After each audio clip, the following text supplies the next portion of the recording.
হ্যাঁ, এখন আমাদের গত 24 ঘন্টাতে সব জায়গাতেই প্রায় শুষ্ক আবহাওয়া ছিল।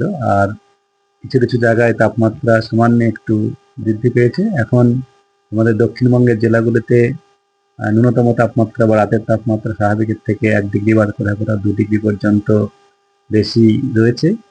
আর আগামী 7 দিনের আমাদের যা পূর্বাভাস, তাতে আগামী 7 দিনই পশ্চিমবঙ্গের সমস্ত জায়গাতেই শুষ্ক আবহাওয়া থাকবে।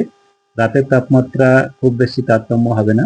আগামীকাল প্রায় একই রকম থাকবে, তারপরের দিন সামান্য একটু কমতে পারে 1 ডিগ্রি, প্লাস আবার একই রকম থাকবে। তার মানে হচ্ছে আগামী কয়েকদিনে আমাদের দক্ষিণবঙ্গের পশ্চিমের জেলা এবং অভ্যন্তরের জেলাগুলোতে 14 থেকে 16 এই রেঞ্জে, আর আমাদের উপকূলের অঞ্চলের জেলাগুলিতে 15 থেকে 17 এই রেঞ্জে থাকার সম্ভাবনা রয়েছে। উত্তরবঙ্গেও তাপমাত্রা, ন্যূনতম তাপমাত্রা তেমন কোনো পরিবর্তন হওয়ার সম্ভাবনা নেই। ওখানেও এখন যেমন রয়েছে স্বাভাবিকের কাছাকাছি থাকার সম্ভাবনা রয়েছে। আর দিনের তাপমাত্রা এখন স্বাভাবিক রেঞ্জেই রয়েছে, স্বাভাবিকের থেকে কোথাও কোথাও 1 ডিগ্রি একটু বেশি রয়েছে। যেহেতু দিনের দৈর্ঘ্য এখন বাড়ছে, তার জন্য দিনের তাপমাত্রা স্বাভাবিকের কাছাকাছি থাকবে।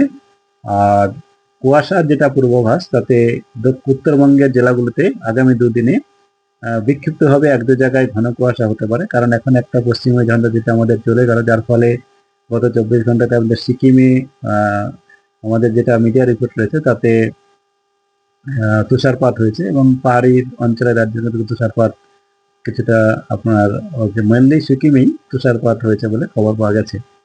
আর তার ফলে এই উত্তরবঙ্গে এই যে ডব্লিউডি চলে যাওয়ার পরে কিছুটা কুয়াশা হওয়ার সম্ভাবনা থাকে। তার জন্য আগামী 2 দিনে 1-2 জায়গায় ঘন কুয়াশার সম্ভাবনা রয়েছে উত্তরবঙ্গের জেলাগুলোর মধ্যে, মূলত দার্জিলিং, জলপাইগুড়ি, কুচবিহার, উত্তর দিনাজপুর এই জেলাগুলোর মধ্যে। আর দক্ষিণবঙ্গেও বিক্ষিপ্তভাবে 1-2 জায়গায় হালকা কুয়াশা হতে পারে, ঘন কুয়াশার কোনো সতর্কতা নেই।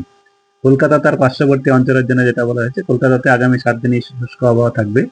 আর দিনের বা রাতের তাপমাত্রা খুব বেশি তারতম্য হবে না। আগামীকাল 16 ডিগ্রির কাছাকাছি থাকার সম্ভাবনা, তারপরের দিন আবার 15 বা 16।